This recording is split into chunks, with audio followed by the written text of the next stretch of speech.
Tanto que o antropólogo Gilberto Freire ele diz que nesse período da questão religiosa, que a monarquia, o imperador ficou cego por uma espécie de maçonaria palaciana, né? Que se dizia, que deixou ele cego com relação a como ele deveria agir com a igreja, porque ele realmente achou que não aconteceria nada de errado se ele literalmente mandasse prender, né? Isso, exatamente. Tanto é que dentro do governo, vou pegar aqui os dois níveis, o nível do parlamento e o nível do poder executivo do governo. Né? No parlamento, apenas 10 deputados, né? Parlamento, estou englobando Câmara e Senado, apenas 10 congressistas, né? Ou seja, deputados e senadores, saíram em defesa dos bispos. Apenas 10. Né? Os demais, tanto do Partido Liberal como do Partido Conservador, ficaram contra, né? Cerraram fileiras com o governo. Né? O que mostra que o Partido Conservador era aquele conservadorismo já, enfim, não era o tradicionalismo, né, como algumas pessoas podem supor, era aquele conservadorismo galicano, enfim, que tinha algumas restrições ao liberalismo político, restrições um pouco maiores ao liberalismo econômico, mas nenhuma restrição ao galicanismo. Né? Os católicos nessa época, é interessante você mapear, os católicos nessa época, aqueles que conseguiam ingressar na política, eles geralmente faziam esse ingresso por meio do Partido Conservador, que era considerado menos hostil do que o Partido Liberal.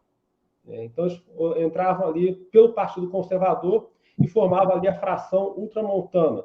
Então, foi basicamente essa fração ultramontana que se levantou em defesa dos bispos no parlamento, por meio de discurso. O destaque é o Cândido Mendes, né? Foi um deles. Mendes, o Cândido Mendes. O filho dele também. Muitos deles eram do norte, né? Do Maranhão, Pernambuco. Muitos eram. A maioria era do norte. O Nordeste tem aquele fervor religioso, talvez derivado da guerra contra os holandeses, né? Com certeza, a Guerra da Luz Divina, né? A Guerra da Luz Divina. Então, muitos deles eram nordestinos, sim. O Cândido Mendes, né? O Leandro Bezerra Monteiro, que inclusive foi autor da ação judicial por crime de responsabilidade contra os ministros. O Bezerra Monteiro elaborou uma peça judicial contra os ministros, né? por violar a lei que proibia a maquinação contra a religião católica, a lei de 1827. Então, no parlamento, mais ou menos 10, todos do Partido Conservador, ou quase todos do Partido Conservador, ficaram ao lado dos bispos. A maioria ficou contra os bispos. E lá em cima, nós vamos para o Poder Executivo. No gabinete ministerial, apenas um ministro se opôs à prisão dos bispos, porque o primeiro-ministro, o Visconde do Rio Branco, que também era o grão-mestre do Grande Oriente, convocou uma reunião para escutar o parecer dos demais ministros. E todos eles opinaram pela prisão, com exceção do ministro da Guerra, que era católico, o Oliveira Junqueira Júnior. O Oliveira Junqueira Júnior se manifestou contra a prisão, ameaçou renunciar ao cargo.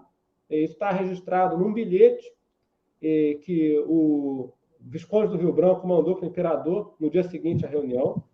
E aí depois ele, como é que se diz? Ele consegue convencer ele a não renunciar, mas ele mantém a opinião de que os bispos não deveriam ser presos. Ele foi o único, né? É bom registrar isso.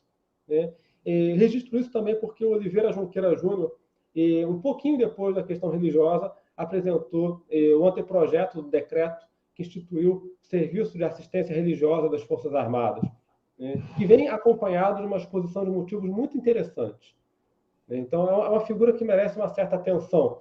Né? Era católico, era, enfim, entendido de assuntos militares e geopolíticos, ele defendia a indústria, queria, enfim, industrializar o país. Então, Oliveira Junqueira Júnior, embora fosse ministro de um gabinete maçônico, era uma figura que